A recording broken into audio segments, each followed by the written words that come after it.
eh, tenemos que entrar ya a ver el proceso. No vamos a hacer y a desarrollar el marco teórico. Me encantaría, pero no tenemos tiempo.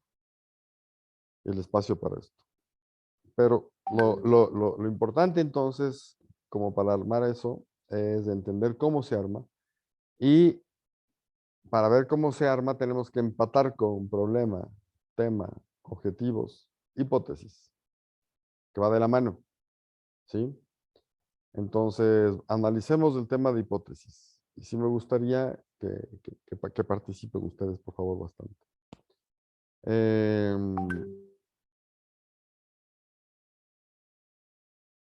el problema o las preguntas de problema se transforman en objetivos. La pregunta me dice qué falencia tengo. El objetivo me dice a dónde quiero llegar con eso. Y la hipótesis me dice que debo dar una posible solución a donde, a donde se pretende llegar. Es decir, vamos a transformarnos en, en videntes, ¿no? Vamos a ver el futuro. Y eso es exactamente. Entonces veamos este material.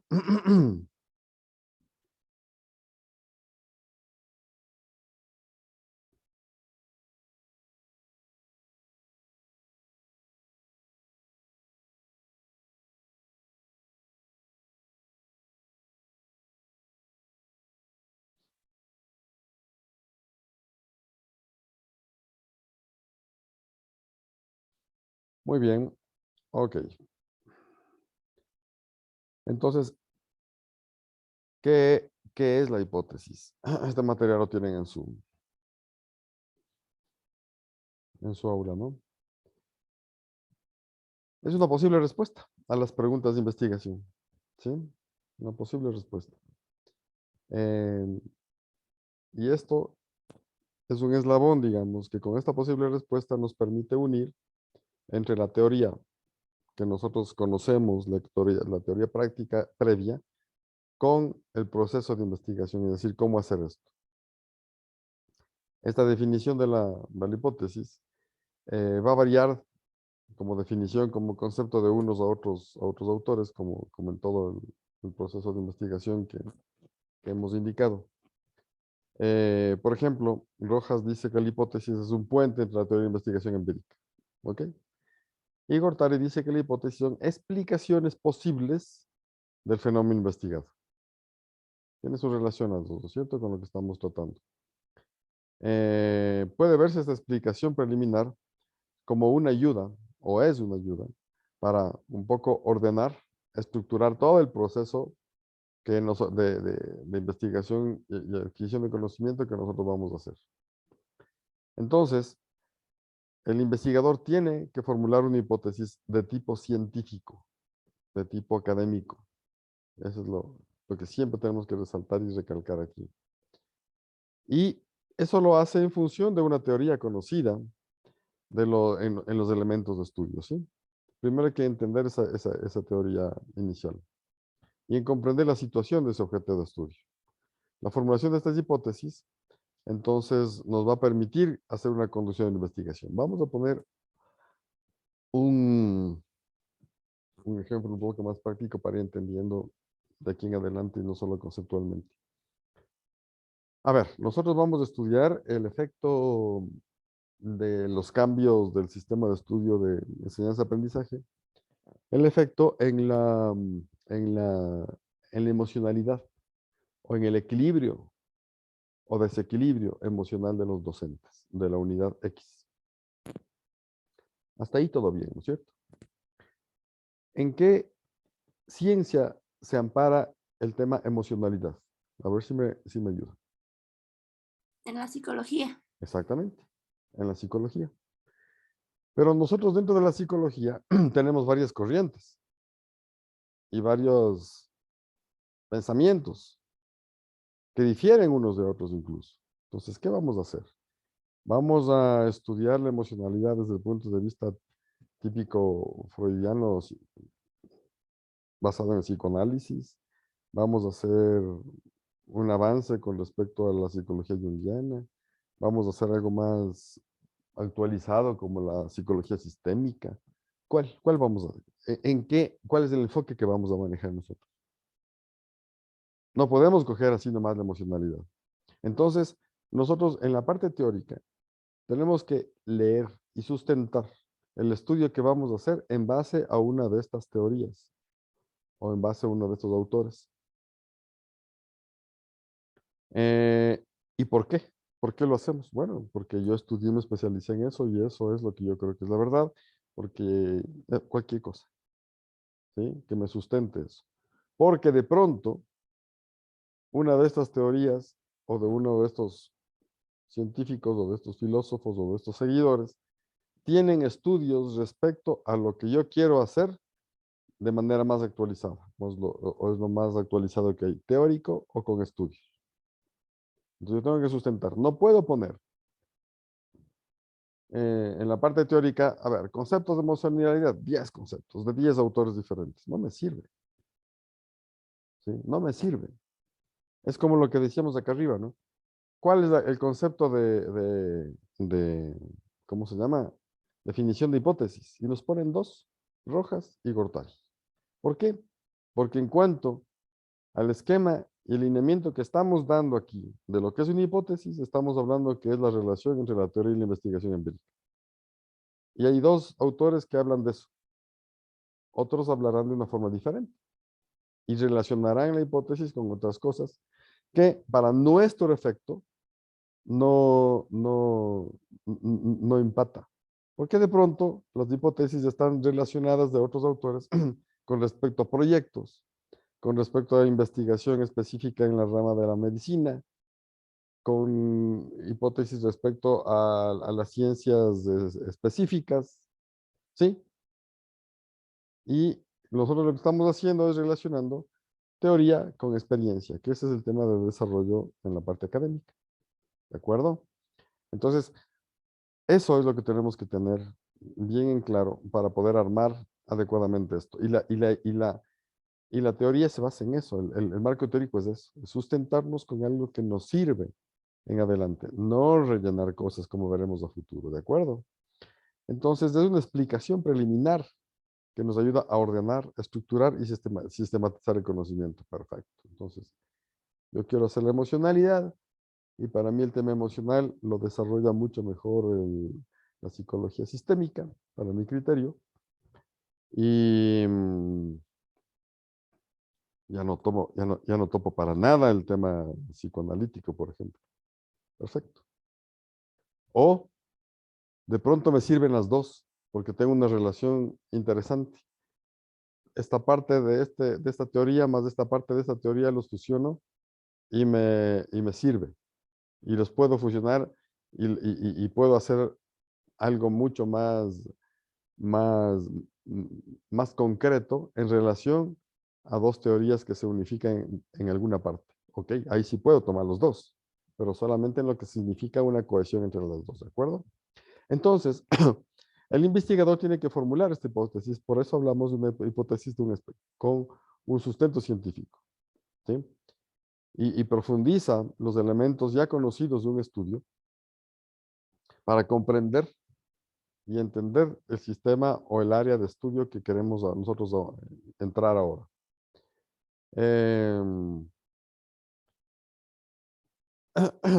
Entonces, con esta explicación, la hipótesis tiene que ser redactada de forma sencilla, directa y sencilla, ¿sí?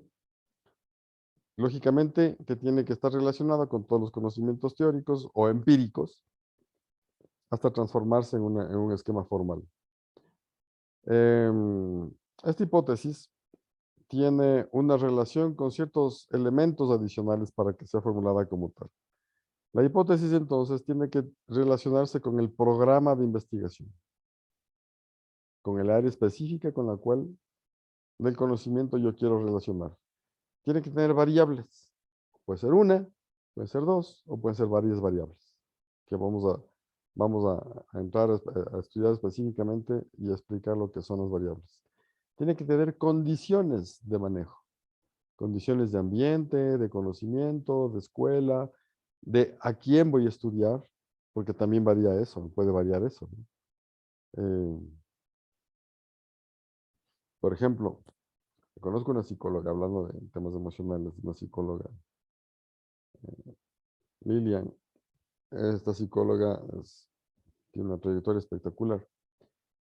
Cuando tú necesitas un apoyo psicológico, quieres que ella te guíe, y tú le preguntas, ¿y cuál es la escuela que tú sigues? Entonces ella dice, la que a ti te calce mejor. No es la que tú escojas, no. La que a ti te sirva mejor. Entonces, me parece súper interesante, ¿no? Entonces, depende de las condiciones. Entonces ella dice, de acuerdo a tu enfoque, a tu problema, que hay que tratar, eh, tal escuela de pensamiento es la que estudia más ese aspecto y por lo tanto eso lo aplicamos. Mientras que si lo aplicamos la otra con la cual yo sigo una escuela siempre, de pronto se centra en un estudio menor de otro aspecto. Y las definiciones operacionales, es decir, teóricas, con las cuales nos sustentamos que es importante y necesario hacerlo, porque las condiciones pueden ser unas condiciones eh, que tienen un sustento simplemente de apreciación para el investigador. No, tiene que estar con definiciones operacionales. Fíjense, ¿no? No sé si han oído ustedes hablar de Víctor Frankl. ¿Alguien ha oído hablar de ese psicólogo? Este señor, no sé si les comenté, creo que sí les comenté. Si les comenté, me dicen para no repetir. Este señor, un psicólogo judío, que fue objeto de detención y estuvo interno, si se puede decir así, en Auschwitz. Eh, esas condiciones en las que él participó, eh, extremas, lo llevó a continuar un estudio teórico formal en hipótesis teórica que él tenía antes de la Segunda Guerra Mundial y lo llevó a estudiar, digamos, esa fue su terapia para poder sobrevivir al campo de concentración. Empezó a estudiarse él y a estudiar a la gente con la que él estaba sobre las condiciones emocionales del, del encierro. Entonces hay un libro, un par de libros que habla sobre los resultados de esto, del estudio de él, súper interesantes.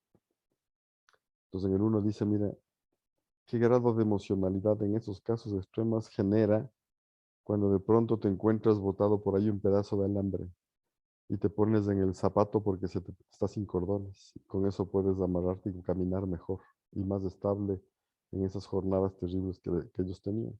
Y eso analizaba.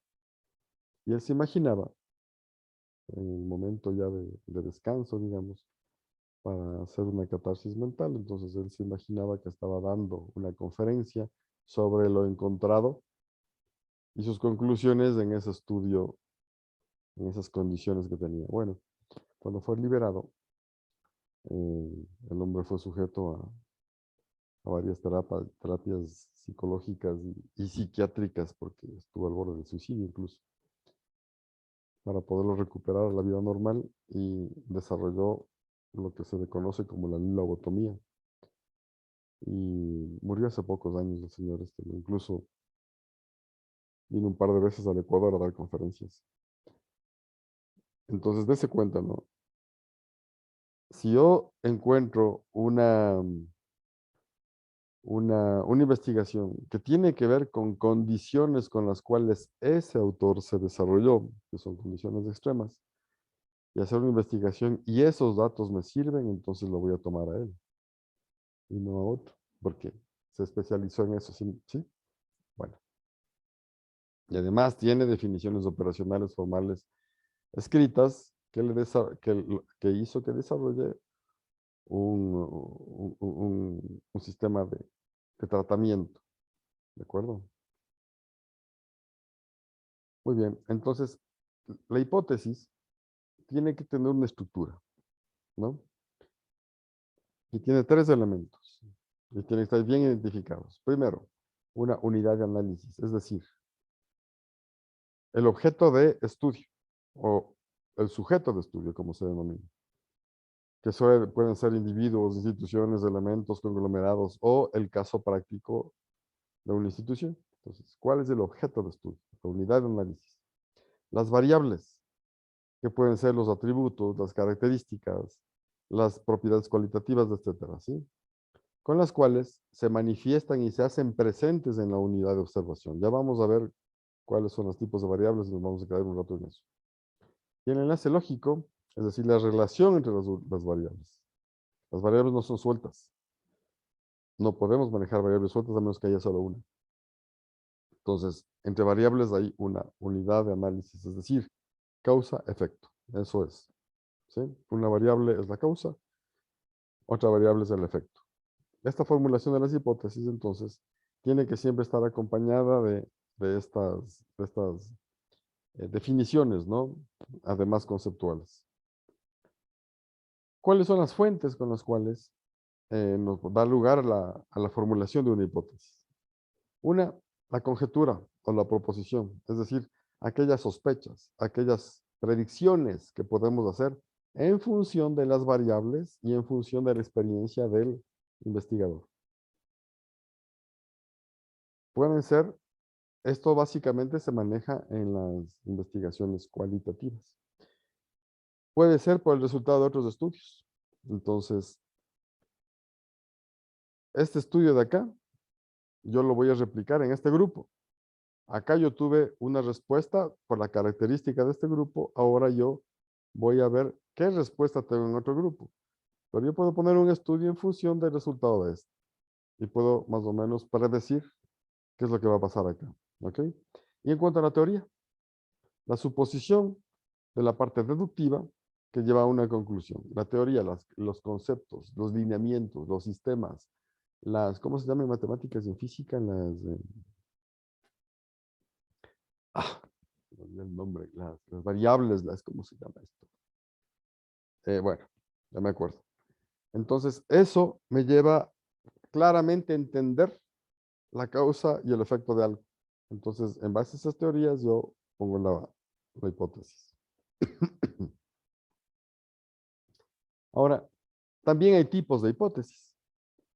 Depende de los autores, ¿no? Hay una primera clasificación de hipótesis bastante concisa que nos dice que hay hipótesis descriptivas que involucran solo una variable. Esas variables son afirmaciones que están sujetas a verificación o no. Solo una variable. ¿Sí? Entonces, las hipótesis simplemente busca probar la variable.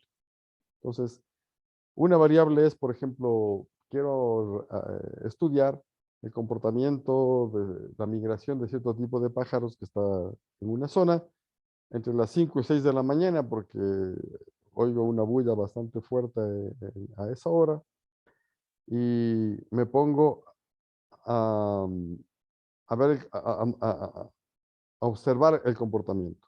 Solo tengo una variable, el comportamiento. No tengo más. ¿De acuerdo? La otra es que las hipótesis descriptivas también se relacionan con diversas variables. ¿Sí? Es una alteración en la variable independiente que viene asociada con una variable de tipo dependientes. Aquí tenemos variables dependientes y variables independientes. Y por lo tanto, tenemos la relación causa-efecto. La variable independiente es la causa y la variable dependiente es el efecto. Por ejemplo,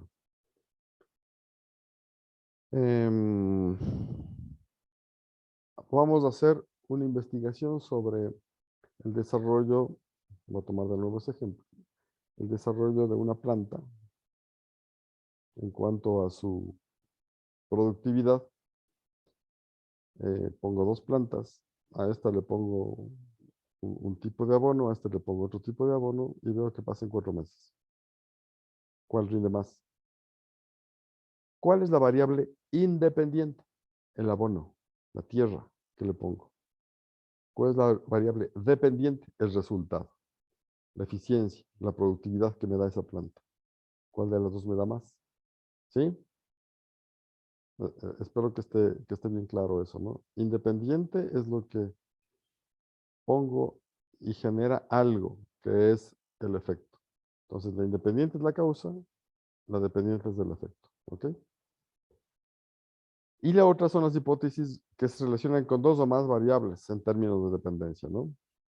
Son variables de causa-efecto que permiten predecir y explicar fenómenos de acuerdo a una tendencia, pero son varias las variables que tenemos. Si nosotros cogemos el mismo ejemplo de la planta, ¿qué otras variables podrían presentarse como para ser un motivo de estudio? A ver si es que me ayudan. La calidad del suelo. Ya le pusimos. La calidad del suelo está en función del tipo de abono que le ponemos y lógicamente tiene que ver con el tipo de tierra, ¿no? ¿Cuál otro puede ser? Condiciones climáticas. Exactamente. El agua. Si le regamos más, le regamos menos, ¿con qué frecuencia? Las condiciones climáticas, perfecto, ¿no es cierto? La temperatura. El sol. Esta planta, si le da más sol, tiene un comportamiento, si da menos sol, otro comportamiento. El piso climático, El piso climático, sí. o sea, la altura en la El cual... nivel, la altura, sí. Ok, perfecto. Sí, un detalle en relación a eso es, pues, por ejemplo, el tema de la producción del café. Mientras más alto, dependiendo del piso climático, el café es mejor, por ejemplo, ¿no? Ah, fíjate, yo pensé que era al contrario, en cambio. Siempre asociaba un mejor café a sitios más bajos, más Hay situaciones más en a las nivel del que mar. eso se vive un poquito acá en Loja, donde el mejor café depende de los pisos climáticos que hay y se ha sacado algunas tazas de oro incluso a nivel. Ah, no, pues para mí el mejor café es el lojano y el de Intag. Consumo solo los dos. Y siempre he pasado. Franklin es de Loja, entonces. No, estoy prestadito. Soy del Puyo, pero estoy Ah, prestadito en Loja. bueno, Conociendo también. maravilla. No he ido hace rato a Loja. Em, y al Puyo también tengo que regresar. Me encanta recorrer el país. Bueno, fíjense, entonces hay otras variables. Ahora, ¿cuándo esas otras variables son variables sujetos de estudio y cuándo no? Es la diferencia entre poner dos variables o poner más. Si es que yo sé que esas plantas se desarrollan entre los 15 y los 25 grados, yo ya ambiento. Esa variable ya la controlo, ya no la genero, porque no es sujeto de investigación, ya la sé. Yo sé que esta planta necesita poco sol. Genero un ambiente con invernadero con poco sol. Yo sé que esa planta requiere cierta cantidad de agua, entonces pongo regadío, ¿cómo se llama esto? Por Tema de goteo. riego. Un sistema de riego por goteo, por ejemplo. De acuerdo a la cantidad que esa planta ya en estudios anteriores ya se dieron, ya está comprobado y eso es lo ideal. El momento que yo le pongo eso, ya no hay una variable de estudio. ¿Sí? Ya está hecho. Porque mi estudio está entonces, si todo eso ya conozco y le pongo, la variable de estudio está simplemente en el tipo de abono y la productividad. Ahora, si no tengo un estudio en que me digan cuál es el tema de cantidad de agua que debo poner, entonces es una tercera variable que yo tengo que poner una cierta cantidad en esta planta, otra cierta cantidad en la otra planta, para ver si esa relación también me da un rendimiento mejor. ¿De acuerdo? Entonces, aquella variable que es sujeto de investigación es la que yo tomo en cuenta, no aquella que por lógica se presenta y se puede controlar. ¿De acuerdo? Entonces, eso es importante, ¿no? Ahí, con esa definición, con ese esquema de variable, yo ya puedo hacer una hipótesis. Ahora, hay una segunda clasificación en cuanto a lo que es hipótesis mucho más general y más amplia, y que engloba lo que hemos visto en las otras tres. La teórica se basa solamente en conceptos o construcciones conceptuales. Estas hipótesis básicamente es para aquellas investigaciones con ciencias totalmente, ¿cómo se llama? No son ciencias cerradas, sino exactas. ¿Sí? Entonces yo ya sé que esto más esto me da esto, pero esto en otro ambiente me da, le pongo la misma formulación y voy a manejar conceptualmente. ¿De acuerdo? Si voy a estudiar el esquema de gravedad con un elemento o con otro, esa gravedad está basada en una sola fórmula o en dos, es lo que aplico. ¿Sí? Las hipótesis empíricas, en cambio, están presentes de acuerdo a los resultados cuantificables, que pueden ser verificables, pueden ser rechazables, pueden ser modificables a través de estadísticas. Entonces, pruebo y veo que dice en esta condición, en esta otra condición, como el caso de la planta, ¿qué pasa si pongo esta cantidad de sustratos? Ahora le modifico y voy teniendo diferentes datos estadísticos que yo voy rechazando o aceptando. Entonces, de acuerdo a la experiencia. Hay hipótesis descriptivas, en donde se predice la ocurrencia de algo, o los acontecimientos futuros, como es la hipótesis, de acuerdo a posibles pautas de asociación. ¿Sí? Aquí hay que reconocer el tema de causa-efecto. Esto es más para estudios cualitativos. Las explicativas, cuando van dirigidas a explicar acontecimientos. Entonces, ok, no sé, de pronto nos dicen que va a haber un levantamiento otra vez social para protestar X, y nosotros vemos qué pasó en el último levantamiento similar, y de acuerdo a eso, nosotros hacemos una hipótesis de acuerdo a esos acontecimientos, pero con márgenes de error y diferencia, ¿no? Por eso habla de que el porqué de las ocurrencias. Las hipótesis sencillas son aquellas que se manejan solo como una variable. Aquí le llama sencilla. Las complejas son las que tienen más de una variable, las multivariables, y las direccionales establecen una dirección esperada y el carácter de una hipotética relación, es decir, yo espero esto. Yo espero sacar la vacuna. Por lo tanto, yo estoy direccionando el estudio con un conocimiento mucho más específico porque quiero lograr esto. No voy a ver si se cumple o no. No, tengo que lograr esto. ¿Sí? Las no direccionales establecen una relación, pero no fijan una forma en donde se adoptará. Es decir, vamos a desarrollar una, una relación causa-efecto en cuanto al esquema o sistema o método de motivación para el estudio, para el mejoramiento académico de los estudiantes. Yo pongo un sistema de motivación para que se llegue a mejorar la parte académica, ¿no es cierto? Una relación que se tiene que manejar. Pero no me dice exactamente cómo voy a, qué postura voy a tener como efecto, que voy a obtener como efecto. No voy a lograr eso con todos. Ya sabemos que no vamos a lograr eso con todos.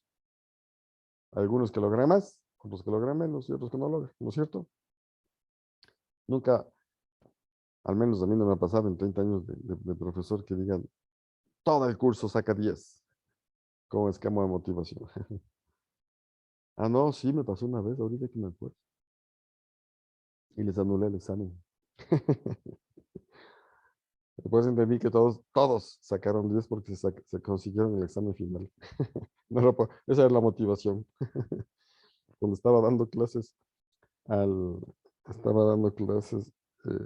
ya ven que ahora los oficiales de policía para graduarse de oficiales tienen que primero ser licenciados, paralelamente, ¿no? Entonces hay una carrera universitaria que se llama Ciencias de la Seguridad, que está dentro de la Facultad de Jurisprudencia de la Universidad Central. Entonces, a la primera promoción de estudiantes de esa carrera, estuve dando clases yo un año. Ahí en uno de esos cursos se me robaron el examen, la policía, imagínense. Bueno. Profe, Carlos, yo trabajo ahí y pasó recién también eso de nuevo. Los ¿En chicos serio? ¿Quién de está primer hablando? nivel, Perdón. Silvia, Silvia. los chicos de primer nivel también un compañero profesor les dio la memory para que impriman los exámenes en la impresora del curso y los chicos se robaron el examen y se difundió en los 8 paralelos de primer curso. En los De primer 8. nivel. Sí, A mí me pasó solo en uno. Yo daba en 6 paralelos. y Yo les daba, encontraron. y yo daba a los de tercer año, y a los que a los que se graduaban ese semestre.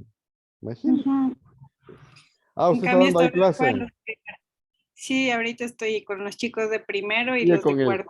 ahí está el Jorge Flores, Sí, Jorge Flores todavía está. Coronel, ¿cómo se llama? Pili, Calderón, Pili Pili. Calderón. Ellos son Ujú. alumnos del doctorado que yo coordino en Argentina. En Argentina. Sí, ya terminaron la parte presencial, están ya en su tesis.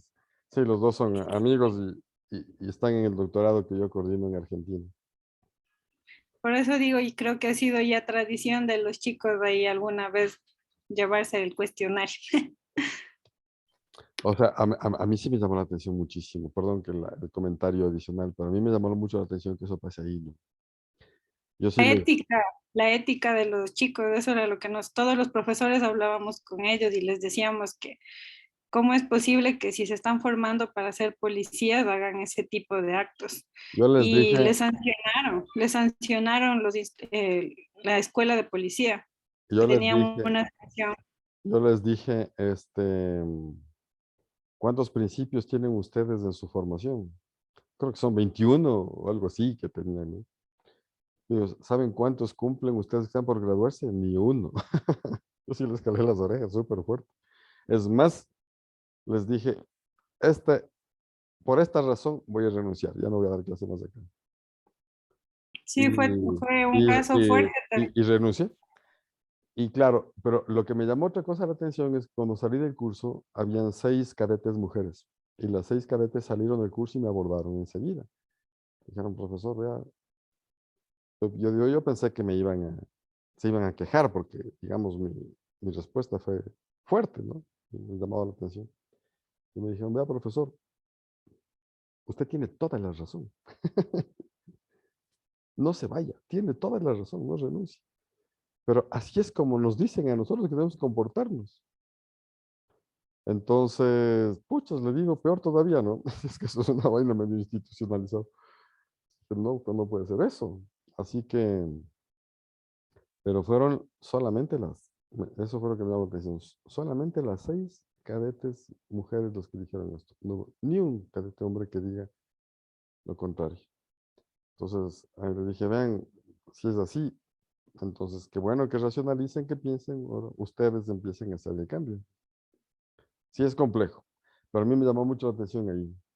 O cuando tomaban los exámenes, los profesores les sacan al patio y les ponen cada, cada pupitre a 2 metros de distancia a las redondas. ¿Cómo es eso? Los civiles no hacemos eso. Eso hacen los coroneles y generales, exactamente. Digo, ¿cómo hacen eso? ¿Pero cómo? Concienticen lo contrario, pues ¿cómo se les ocurre hacer eso?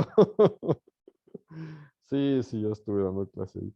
Y una cosa que aprendí, que me enseñó un coronel, que fue maravilloso y que hasta ahora lo uso, a caminar sobre vidrios. Yo aprendí a caminar en vidrio, descalzo, ¿no? Impresionante. Yo me arriesgué y aprendí.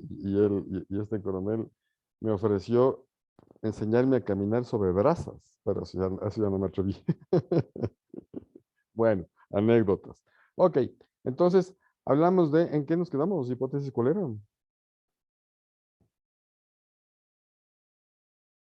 Las no direccionales creo que era, ¿no? Una relación, ya vimos eso, de estadísticas son nulas, después una ausencia de relación. A ver, hay hipótesis que son nulas, es decir, a mí me interesa analizar y estudiar que esta relación es contraria a esta. Sí, también me interesa, justamente para determinar los contrarios, ¿no? Muy raro que se dé según investigación, pero sí me interesa.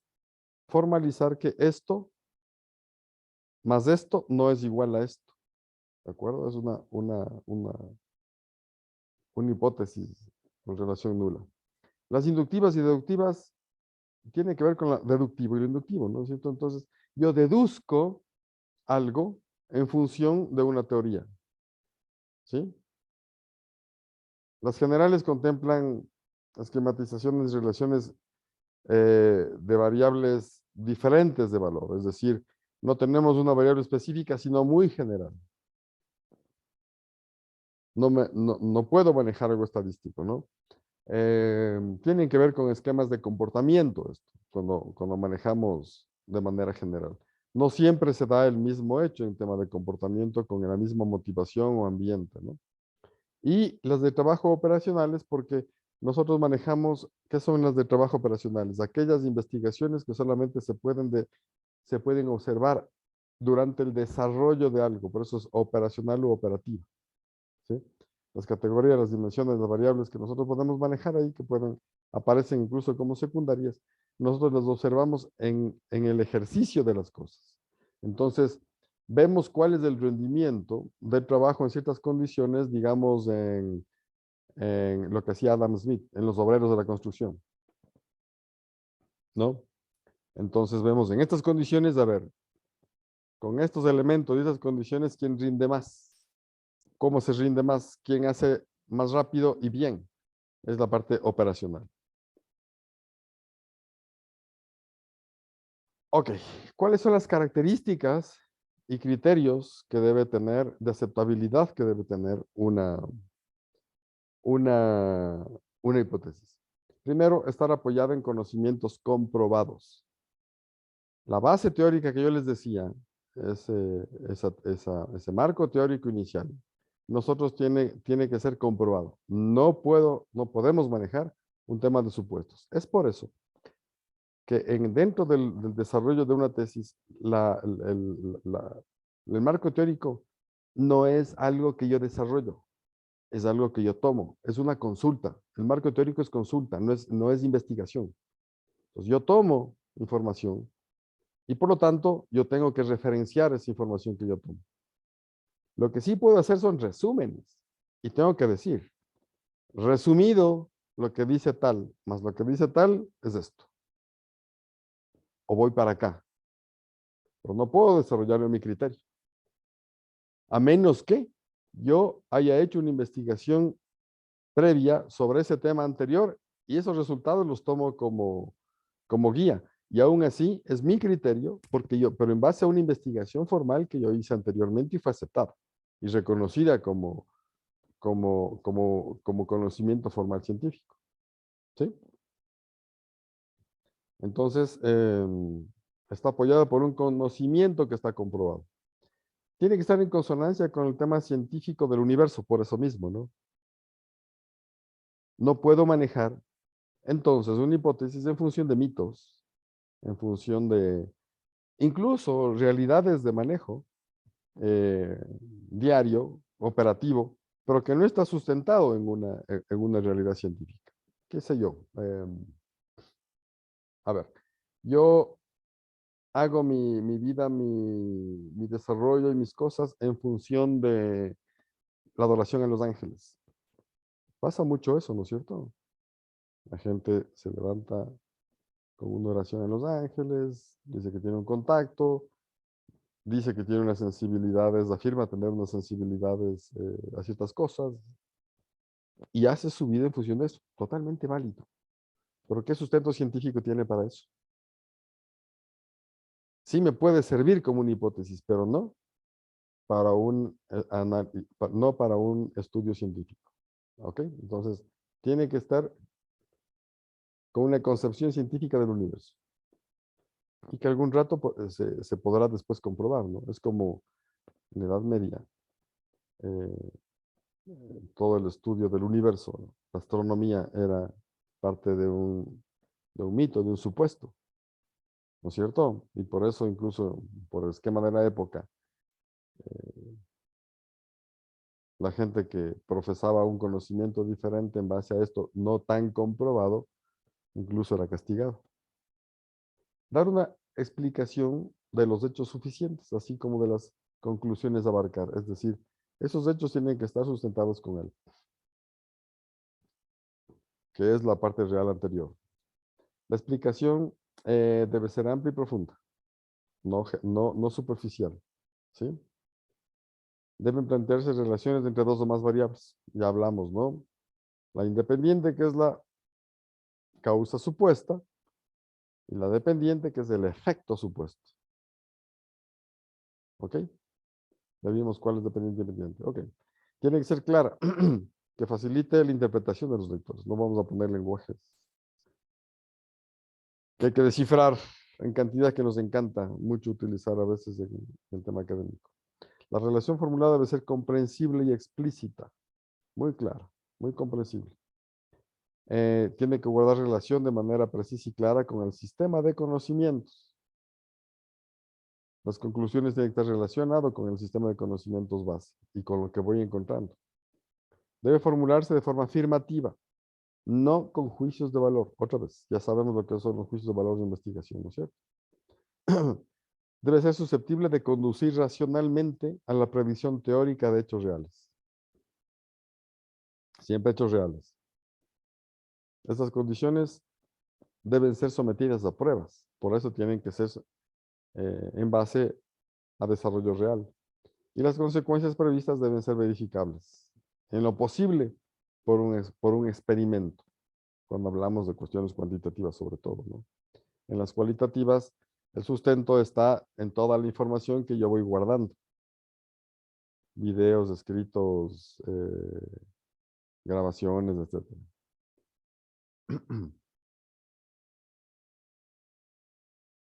Entonces, la conclusión de esa parte. Cuando se elabora la cuestión y la hipótesis, se debe identificar con claridad cuáles son las variables que deben investigarse. Y a partir de ellas, formular los objetivos de investigación. ¿De acuerdo? Muy bien. ¿Qué son las variables? Un poco para entender mejor esto. Una variable es una característica de la realidad con la cual se va a relacionar o se va a estudiar individuos, conjuntos, instituciones, etc. Me estoy quedando sin batería, me voy a mover acá para poder conectar.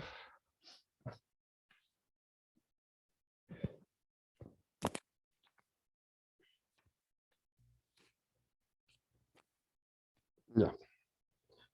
Entonces, estas variables, digamos, siempre que se plantea un estudio de investigación, o casi siempre, el investigador tiene que plantear una hipótesis, ¿no? Que es la posible solución. O una justificación a lo que queremos responder. Entonces, hay una serie de elementos que se denominan variables que aparecen. Y estas tienen que ser revisadas, observadas, junto con el sujeto de estudio o con el objeto de estudio. Las variables, entonces, tienen una relación directa con la hipótesis. No podemos formular una hipótesis sin variables. Y, lógicamente, si la hipótesis tiene relación con el objetivo y el objetivo con el problema, entonces, de hecho, la hipótesis tiene que estar relacionada con el problema. ¿Qué es lo que dice Rojas respecto a lo que es una variable? Una variable puede estar presente o ausente en individuos o grupos y puede presentarse con matices distintos y en distintos grados y medidas. ¿Sí? A veces muy específico, a veces más general. En la parte cualitativa incluso puede no haber variable o puede irse desarrollando durante el proceso de investigación. Entonces, estas variables lógicamente tienen que tener una independencia en cuanto al proceso de análisis para poder encontrar el resultado de la investigación. ¿Cómo se puede definir estas variables? ¿Con qué criterios se puede definir las variables? Bueno, ya vimos, ¿no? Las variables se pueden definir de acuerdo a dos aspectos. De acuerdo a un esquema conceptual y de acuerdo a un esquema operacional. Eso vamos a recalcar.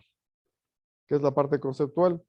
Los trabajos de investigación incluyen definiciones, conceptos, teorías en las cuales nosotros nos sustentamos. Y la parte operacional, cuando está desarrollada a través de la experiencia, del trabajo empírico de campo, lógicamente sustentado con una teoría, pero se basa en lo observado, en la realidad observada. ¿Sí?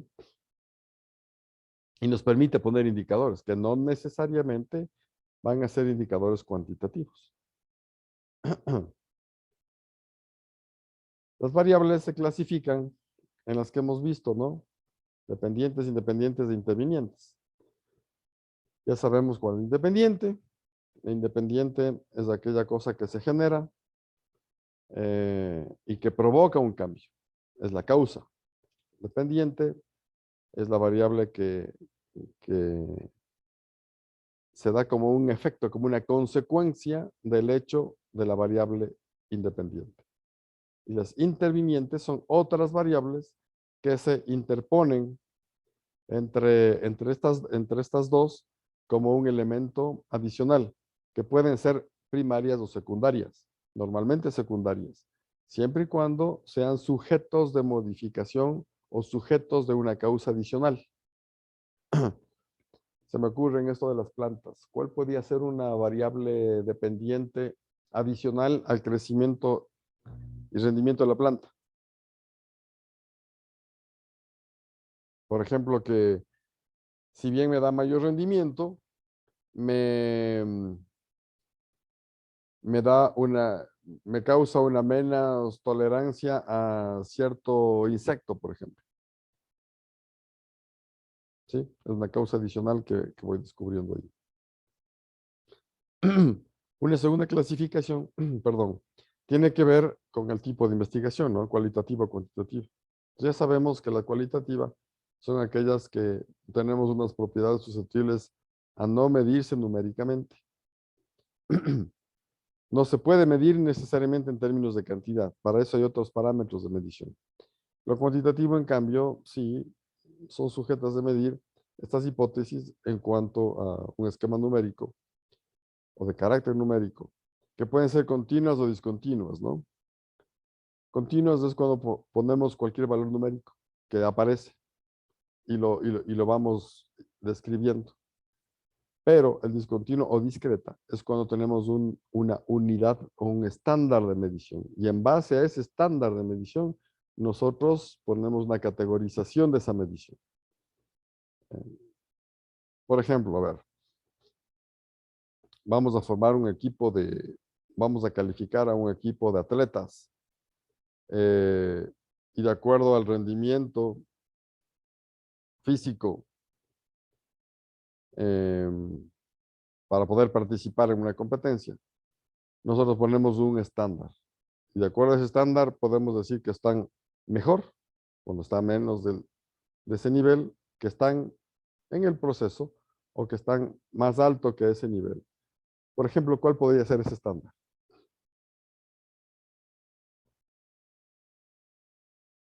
Hablemos de 400 metros planos. El tiempo. Exactamente. ¿Cuál tiempo es el estándar? En 400 metros podría ser un minuto, por ejemplo. Ok. ¿En base a qué saco ese minuto? A un estándar internacional que ya se encuentra establecido. Exactamente. ¿Sí? A un récord internacional, por ejemplo. A un promedio del récord internacional. Entonces, yo digo, para que sea estas personas sujetos de competencia, tienen que estar poco más, poco menos de ese estándar. Si no, no puede. Entonces, ahí hablamos de una variable cuantitativa discreta con un sujeto de medición de ese tipo. Tenemos un estándar. En el otro simplemente tenemos diferentes números que analizamos y nos da comportamientos, ¿no? Estas variables también nosotros las vamos a llevar a la operacionalización de las variables en el estudio. Es decir, vamos a hacer que esas variables sean observables de acuerdo al desarrollo de un experimento o de la observación de un hecho en el proceso normal o en el ambiente normal en el cual estamos estudiando. Esa observación operacional puede ser esto, un flujograma, a través del cual tenemos que desarrollar el proceso de análisis. ¿Sí? ¿Está enfocado o no está enfocado en ese organigrama? Entonces, y de acuerdo a eso lo vamos midiendo, ¿no? En grados de eficiencia, por ejemplo. Por lo tanto, ponemos indicadores. Esos indicadores nos van a dar unidad, como yo decía, la parte hacer medida y que nos va a dar un detalle numérico que nos va a permitir determinar las conclusiones. Estos indicadores son fundamentales, ¿no? Sin embargo, hay ciertos indicadores que no son numéricos, sino empíricos, en la parte cualitativa. Por ejemplo, comportamientos, ¿sí? Nosotros vemos esos indicadores en base a comportamiento. Comportamiento es malo, bueno, normal, excelente. A pensamientos, a condiciones objetivas de la existencia de las cosas. Incluso estos podríamos nosotros poner un resultado numérico, pero ese resultado numérico va a ser subjetivo. Entonces podemos poner unos estándares de referentes empíricos con los cuales podemos determinar manejo, ¿no? De acuerdo al comportamiento social, por ejemplo. En la parte, en cambio, de medición o nominal, aparece el nominal, que es cualitativo. Un tema netamente es cualitativo, que me da números que yo veo con esos números comportamientos, o término de comportamientos, o me da un esquema de ordinal de resultado. Es decir, yo tengo un rango, como lo que hablábamos de estos deportistas, ¿no? Entre este tiempo y este tiempo, que es el válido, yo reviso y tomo las conclusiones para tomar, reviso conclusiones para tomar decisiones, ¿sí? Entre este rango y este rango. O puede ser proporcional, ¿no? Una medición cuantitativa que revise el cotejo, la comparación entre las cosas. O cumple o no cumple. O es bueno o es malo. Eficiente o deficiente. También podemos manejar una referencia de medición de ese tipo. ¿Okay? ¿Cuáles son los requisitos para poder hacer una medición de variable? Primero, tiene que ser exhaustiva, la exhaustividad. ¿Sí? Eso nos permite tener una mayor cantidad posible de atributos. Es decir, tenemos que ver la cantidad de objetos de investigación adecuada como para nosotros tomar una decisión general. Si nosotros tenemos que hacer un muestreo, ese muestreo tiene que ser en tal cantidad formalmente establecido como para que me permita hacer una conclusión al universo general. Siempre con un rango de error. Y de acuerdo al tipo de estudio, nosotros veremos si el error lo aceptamos de 1, 2, 3, 4, 5% de margen de error. Pero esa exhaustividad es la que hay que tener mucho cuidado. La exclusividad, es decir, hay atributos que tienen estas variables que tienen que ser excluyentes. Entonces, yo hago este estudio con estas variables, pero esa variable en ciertos casos me excluye a cierto tipo de población que no va a poder ser medida. ¿Sí? Porque hay propiedades específicas que tiene que cumplir para que se cumpla esa característica de medición. Y la precisión, ¿no? Siempre el tema de precisión, las categorías, valores y todo eso, tiene que estar dentro de un esquema de valor adecuado. Entonces, siempre hay que establecer un momento específico, justo, de análisis para poder medir esas variables y operacionalizar en el momento justo y adecuado a las mismas. Y en función de eso tiene que estar. Hay muchos estudios que nosotros podemos estar ya fuera de tiempo, fuera de ambiente, como para poder analizar. ¿De acuerdo? Ok. Hasta aquí, por favor. ¿Alguna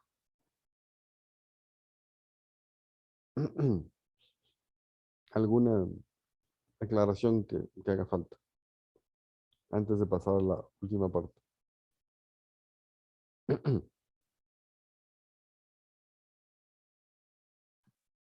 Carlos, una consulta. Con este tema de que hablamos de las variables para redactar un artículo científico también es el mismo proceso que para hacer otro tipo de investigación como monografía, como las tesis que siempre hacemos, o para la redacción de artículos científicos se maneja otro tipo de procesos. El artículo científico es una consecuencia del estudio de investigación que hemos hecho. El artículo científico es un resumen. El plan te dice cómo hacer.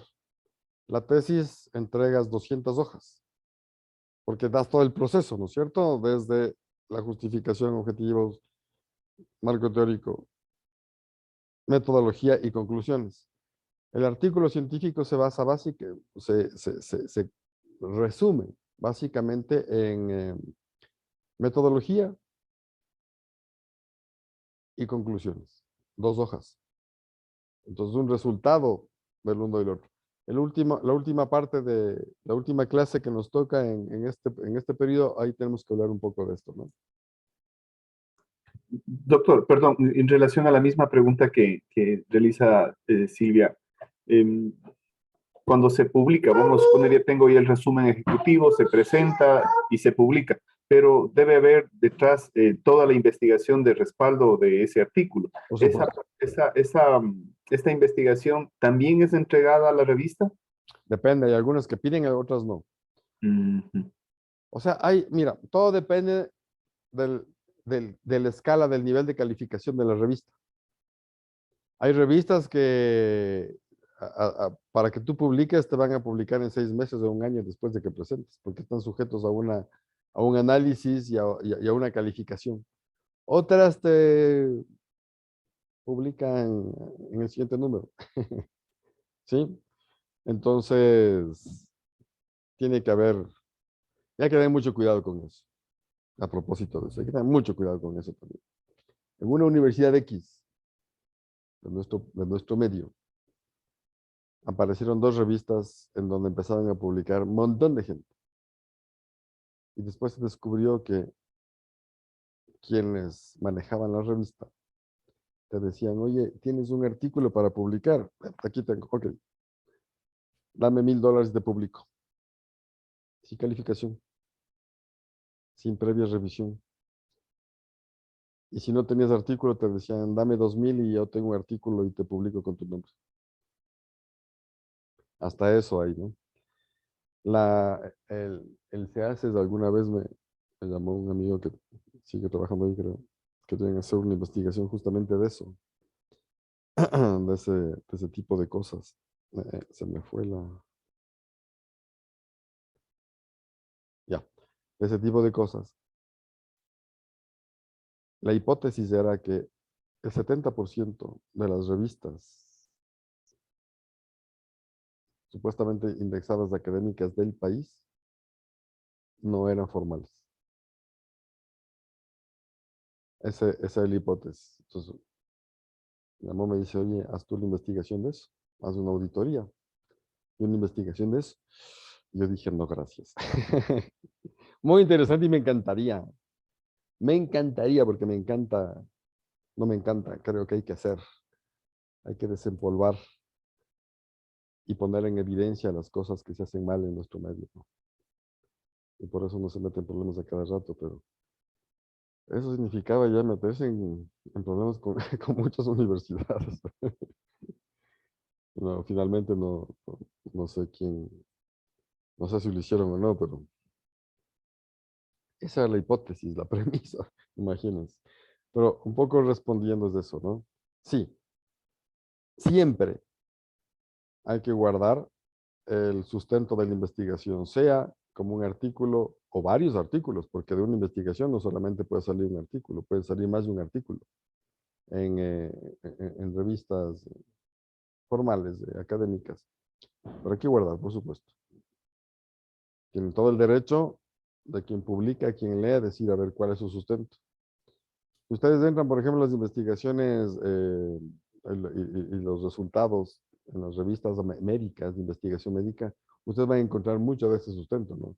Ahí te dicen dónde, cómo, en qué situación, en cuánto tiempo, cuáles fueron los objetos de estudio, los sujetos de estudio. y te dicen dónde están. Incluso se puede ir a comprobar.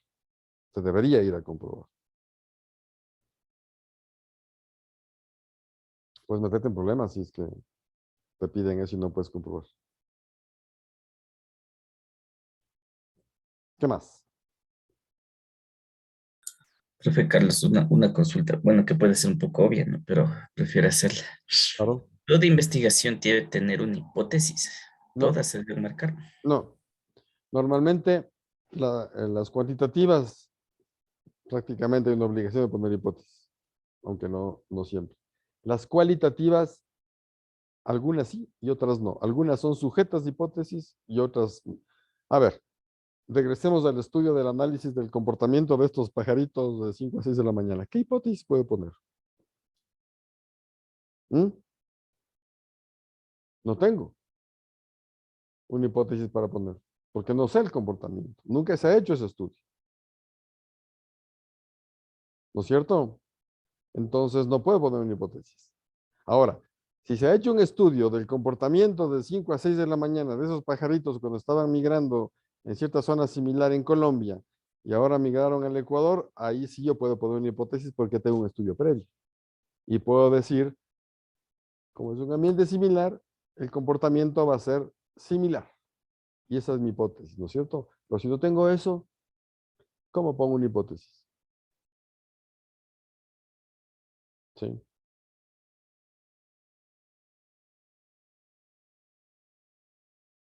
Y así, en la parte cuantitativa es un poco más complejo. ¿Qué más, señores?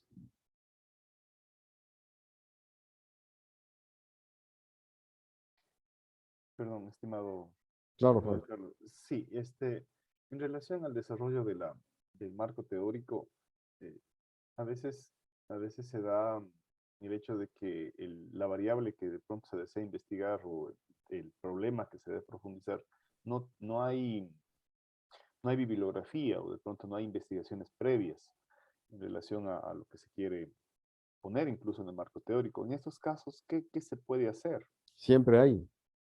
Perdón, Siempre hay. Franklin, pero siempre hay. Ujú. A veces más concreta y otras veces más general, pero siempre hay.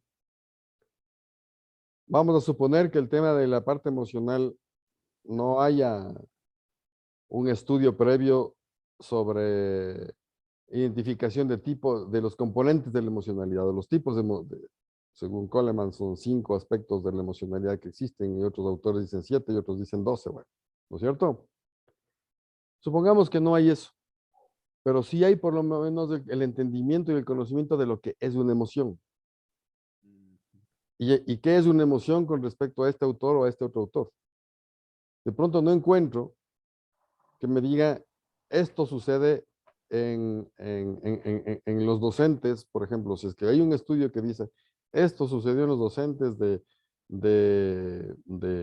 la Universidad de Uruguay, donde yo puedo tomar eso y trasladarlo acá. Es más, hasta podría tomar la misma metodología y las mismas herramientas de análisis para ponerlas yo en marcha acá. Pero siempre hay algo.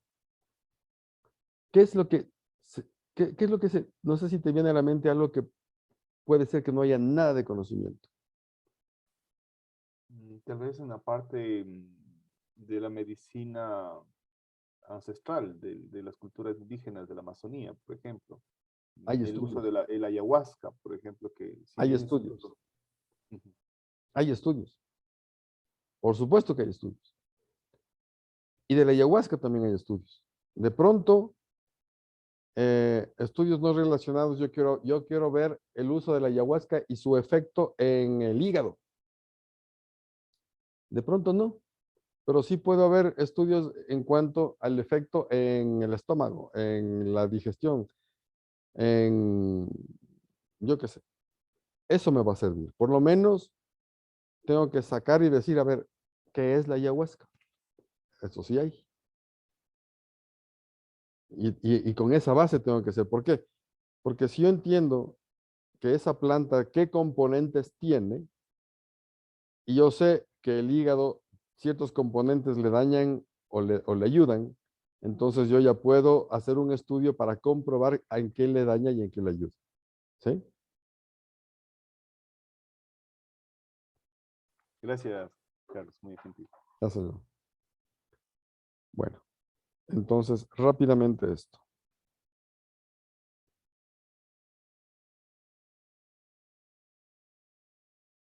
Marco teórico.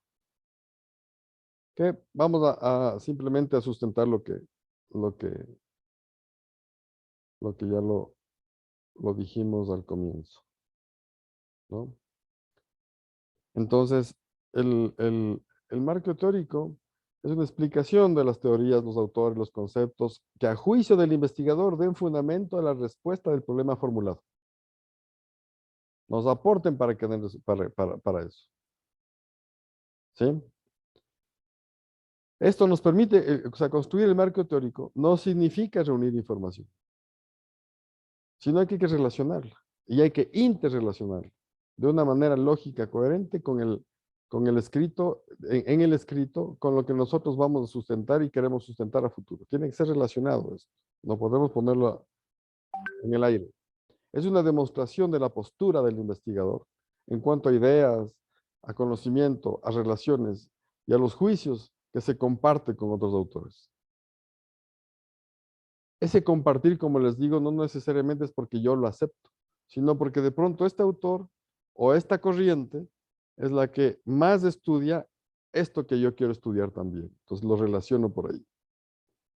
Entonces, por eso hay que establecer una relación entre el problema concreto con el esquema de conocimientos base con lo cual yo voy a partir. ¿Sí? Y lógicamente esa conexión también se da con el tema, con el problema, con el objetivo. Todo tiene que estar relacionado. Por ejemplo, dice, vamos a explicar las causas de la esquizofrenia, un investigador, ¿no? Ahora, este investigador puede escoger como línea de investigación indicando que es un desorden del neurodesarrollo fetal.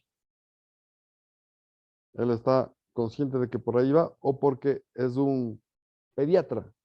Le interesa conocer desde ese punto de vista. ¿Ok? Desde ahí se va.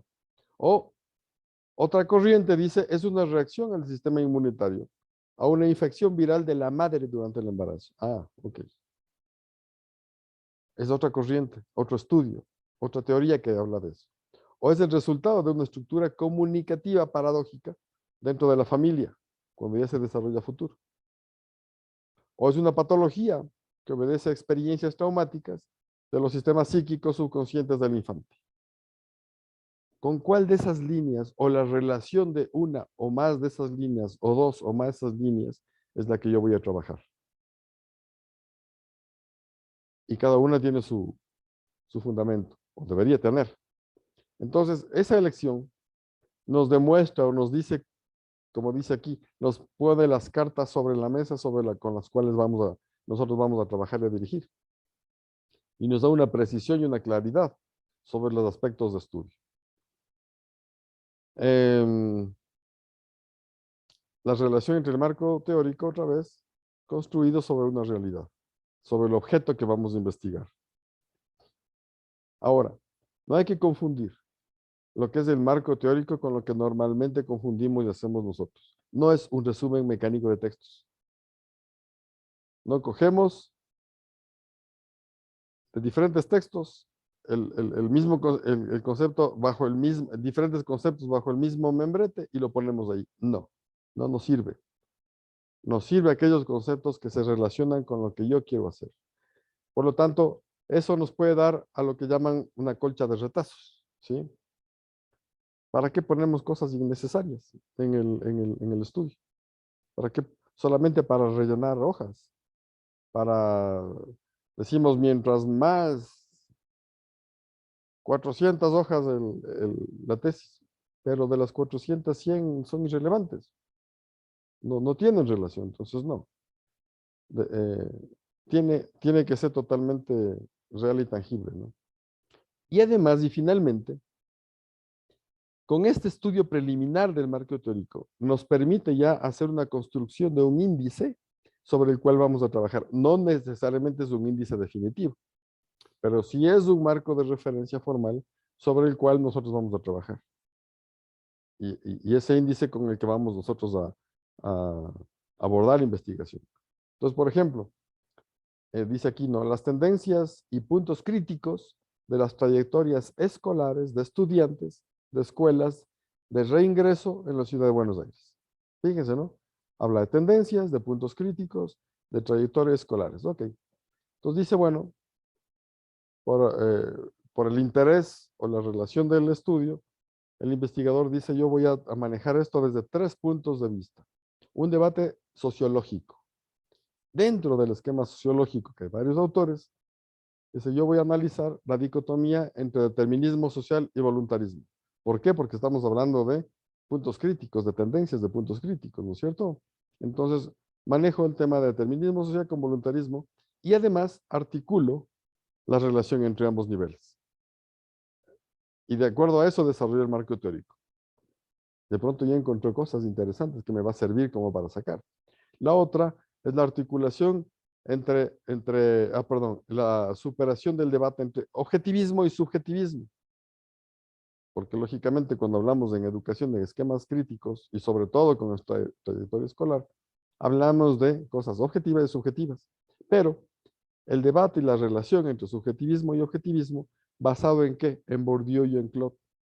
Estos dos filósofos, investigadores y analistas de la parte pedagógica, tiene una investigación, un libro, un escrito, que nos habla del subjetivismo, objetivismo en relación a lo que yo quiero manejar. Entonces, escojo a los dos. Y además quiero ver sobre la construcción compleja de las trayectorias escolares. ¿Ok?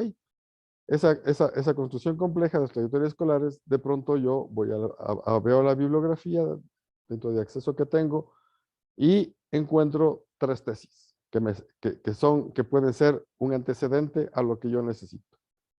Deborah Cantor, Karina Kaplan, Flavia Terigi hicieron una investigación similar. Además, lo hicieron hace 2 años o 1 año. Perfecto. Entonces, tomo esos conceptos, tomo esas conclusiones, tomo esa trayectoria como base para lo mío. ¿Sí?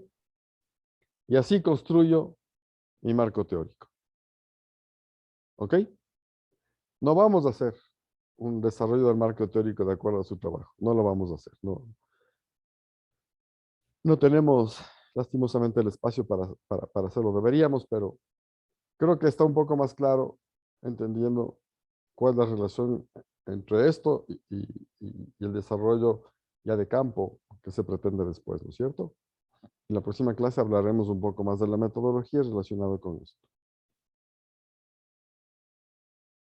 ¿Preguntas?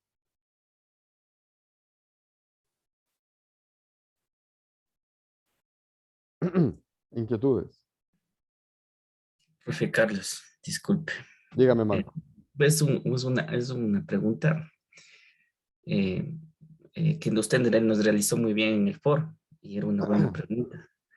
Él decía, ¿cuál es la diferencia entre una tesis de pregrado y una tesis de posgrado? Entonces, o sea, yo me puse a investigar más o menos en el tiempo, ¿no? Pero, según su criterio, ¿cuál sería, profe, esto? ¿Cuál sería la diferencia entre una y otra? El tiempo no tiene nada que ver. Más bien es el tema de la amplitud.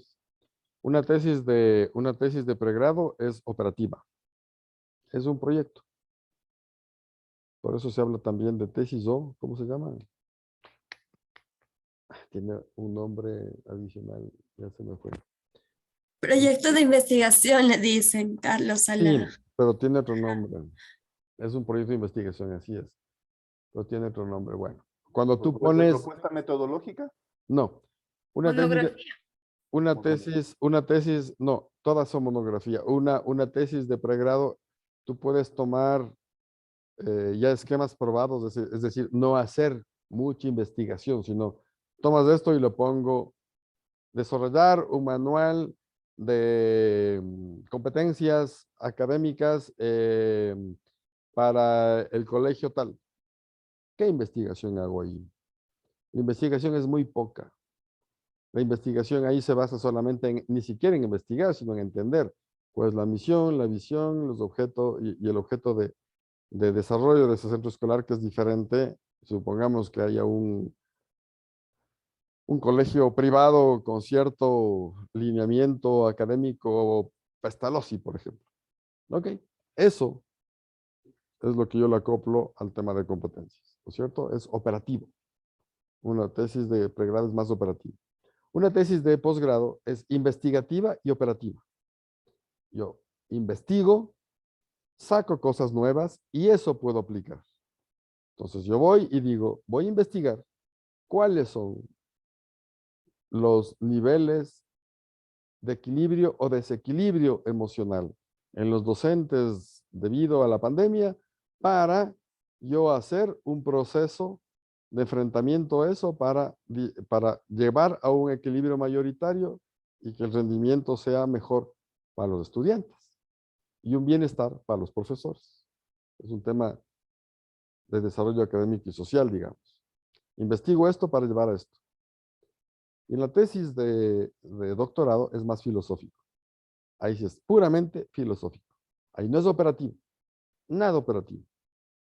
Ahí tenemos que desarrollar esquemas nuevos de pensamiento. Buscar la verdad, la esencia de las cosas. Mi criterio, así deberíamos seguir estudiando antes, ¿no? No sé, las personas que de pronto más grandes, si es que hay en el grupo, cercanas a mi edad, estudiábamos lógica, ética, teoría del conocimiento en la escuela, en primer curso, en segundo curso, que partíamos de cierto conocimiento de la esencia de la verdad para ir al conocimiento general. Aquí ahora en el esquema general de estudios al revés, ¿no?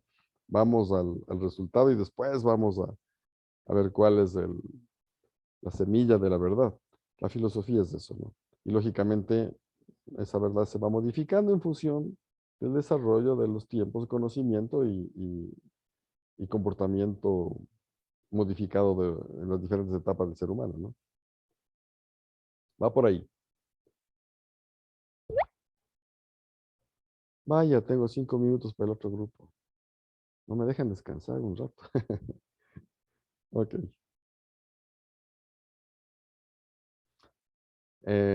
Y fíjense los errores que se cometen. Aún en esquemas de doctorado.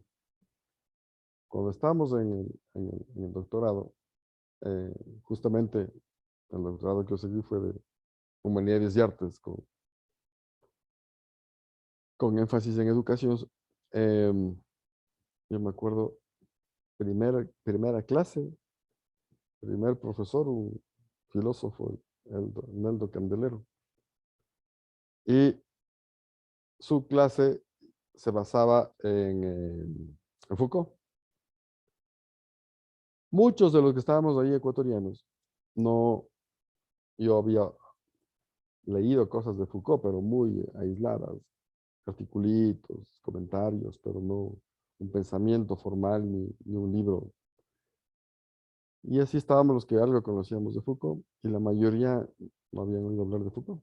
Bueno, escuchándole al profesor, maravillados de Foucault, pues, porque además es entender el esquema de filosofía del pensamiento de la pedagogía y el desarrollo educativo en función de la vida diaria, que es lo que debe ser la filosofía, ¿no? No pensamiento de Platón que lo traemos acá, ¿no? En función de la vida diaria. Todo el mundo maravillado con eso. Creo que el segundo o tercer día, un grupo de estudiantes, ¿no? 4 o 5, fueron y se le enfrentaron al profesor. Dijeron, no queremos estudiar a Foucault. Sáquele de eso. Búsquese otro autor. No queremos a este señor aquí. Dijimos, ¿qué les pasa? Entonces, claro, estas personas fueron a averiguar y a investigar ¿cómo se llama? ¿Quién es Foucault? ¿Cómo se llama eso? Biografía. La biografía de Foucault. Y una de las cosas que encontraron que el señor tenía en su inclinación sexual era homosexual. Se derrumbó la maravilla de Foucault para ellos. Por supuesto que esa condición debe haber sido uno de los elementos de intervención en su pensamiento. Por supuesto que sí. Pero fíjate, en un esquema de estudio de desarrollo de doctorado de filosofía, donde donde tú más tienes que analizar el esquema de verdad. El que yo acepte o no acepte, no va a cambiar el conocimiento y las teorías y los resultados que están ahí. Otra cosa es que ya en el desarrollo práctico yo vea si me sirve o no me sirve y lo acepto o no lo acepto. Pero como pensamiento, como formalista ahí, no, pues no lo puedo cambiar. ¿No es cierto? Si yo soy católico, no puedo desestimar el pensamiento judío. Está ahí. Que yo comparta no es otra cosa, que yo lo utilizo no es otra cosa. Entonces, más o menos las tesis de doctorado y en general el análisis va por ahí, ¿no? Sobre todo en maestría y doctorado. Ya me alargué otra vez, perdón. Ustedes ya saben, ese es el síndrome, el complejo del profesor, como dicen los colombianos. Nos dan papaya y no dejamos de hablar.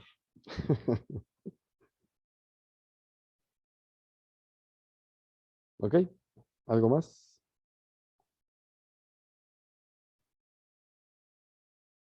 Muy bien. Cortamos la